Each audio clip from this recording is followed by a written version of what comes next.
Good morning सुपारप्रीतास ওয়ার্ল্ডের একটি নতুন ব্লগে তোমাদের সকলকে স্বাগতম। আশা করি তোমরা সবাই খুব ভালো আছো আর আমিও ভালো আছি। তো আজকে সানডে, তো সানডে স্পেশাল আজকে কী হয় চলো তোমাদের সাথে শেয়ার করছি। তো আজকে কোথাও একটা যাওয়ার প্ল্যান আছে, তো সেই অর্থে প্ল্যানটা ভাবছি যে ও বলছিল যে আজকে ছুটির দিন আছে, টাইম আছে, চলো একটু বেরিয়ে আসা যায়, কোথাও যাই আশেপাশে। এবার ওই আশেপাশে ঘোরার চক্করে আমরা এত দূর চলে এসেছি। আর এই দেখো পথে যে এই ব্রিজটা, এই ব্রিজের এই পাশের যে গাছটাতে ভর্তি বানর। আর কিছুক্ষণ এদের একটু দুষ্টুমি, এদের লুকোচুরি দেখছিলাম। তারপর গুগল বাবাজির সহায়তায়, মানে গুগল ম্যাপের সহায়তায় আমরা পৌঁছে যাচ্ছিলাম কোনো একটা রিভার বেড রিসোর্টের সামনে। তো সেখানে আমি ফার্স্ট টাইম যাচ্ছি।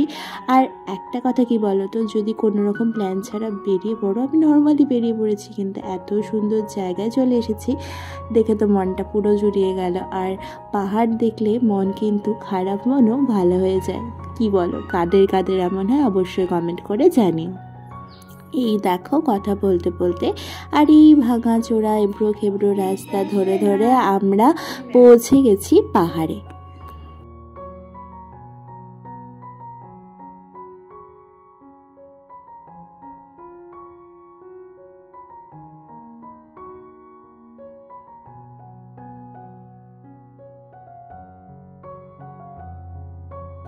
এত গরমে নদী দেখে তো মন ভরে গেছিলো। আর আমি ওকে বারবার বলছিলাম আমি কিন্তু যাবই নদীর পাড়ে, মানে নদীর জলে একটু পা ডোবাবো। কিন্তু যাওয়ার পথটা এত দুর্গম ছিল, ভাবছিলাম এদিক দিয়ে নামবো কেমন করে। রাস্তাটা কিন্তু খুবই এবড়ো খেবড়ো ছিল, মানে রাস্তা ছিল কিন্তু আমরা ভুলবশত এই সিঁড়ির রাস্তাটাকে ভেবেছিলাম যে এখানে নিচে নামার রাস্তা। আর এই দেখো এই রাস্তা।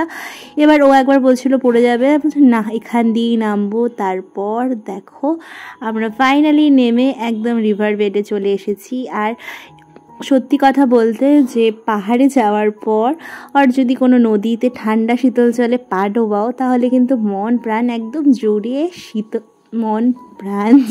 শীতল হয়ে যায়, কি বলো। আর গরমের মধ্যে তার কোনো কথাই নেই। সত্যি কথা বলতে এখানে গিয়ে একদম মনটাও ভালো হয়ে গিয়েছিল। কোনো রকম প্ল্যান প্রোগ্রাম ছাড়াই কিছু কিছু জিনিস কিন্তু খুব খুব ভালো হয়, আর যেটা মনকেও খুব আনন্দ দেয়, তাই না বলো। আমরা তো সবসময় প্ল্যান করি এখানে যাব সেখানে যাব, কিন্তু আলটিমেটলি বেশিরভাগ প্ল্যানই আমাদের সাকসেসফুল হয় না। কিন্তু এই প্ল্যান ছাড়া ঘুরতে বেরিয়ে সেটাকে সাকসেসফুল করার মধ্যে আনন্দই অন্যরকম। ঠিক যেমন গরমে শীতল জলে পা ভেজালে যতটা আরাম হয়, ঠিক সেরকম।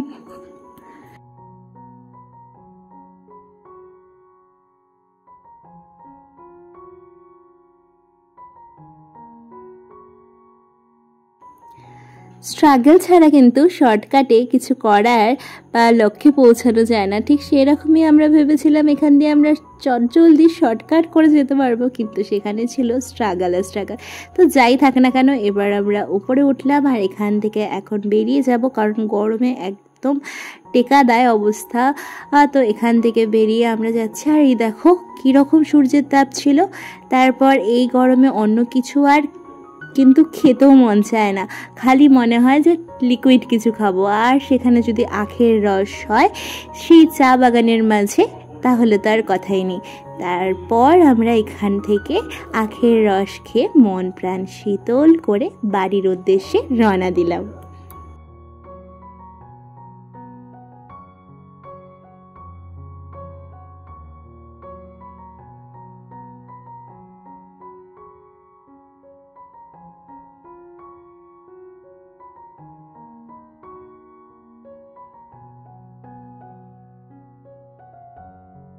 একদম নর্মাল ক্যাজুয়াল লুক থেকে একদম সাজুগুজু করা শাড়ি পরা লুক থেকে তোমরা অবাক হলে, আরে বাবা সেরকমটা না। বাড়িতে এসে ফ্রেশ হয়ে তারপরে আবার রেডি হয়ে আমি, আমার এক পিসি শাশুড়ি আর মা মিলে বেরিয়েছিলাম আজকে একটা বাড়িতে ঘুরতে যাওয়ার আছে।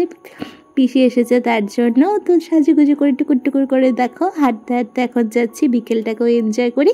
আর ব্লগটাকে চলো এখানেই শেষ করি, কারণ এরপরে আর কোনো ক্লিপসই নেওয়া হয়নি। নতুন বউ কারো বাড়িতে গিয়ে কি আর ভিডিও করা যায়, কেমন একটু লাগে না, ওর জন্য।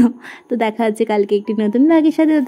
আর আরে দাঁড়াও এডিট করতে গিয়ে তো চোখে পড়লো যে হ্যাঁ আমাদের সেদিনই আবার ছিল ওর স্কুলের যে হেড স্যার তার বাড়িতে নতুন মানে আমরা 2জন জোড়া ছিলাম আর কি, নববিবাহিত দম্পতি, তাদের ইনভাইট ছিল, আমরা সেখানেও গেছিলাম। তো সেই ক্লিপসটা একটু ছোট্ট করে নিয়ে রেখেছি। তো সেই ক্লিপসের সাথে আজকের এই ব্লগটাকে শেষ করছি। কেমন লাগলো অবশ্যই কমেন্ট করে জানিও, আর নতুন হলে সাবস্ক্রাইব করতে ভুলো না, আর ফেসবুক পেজ থেকে দেখলে ফলো করতে ভুলো না। Tata, good night, see you.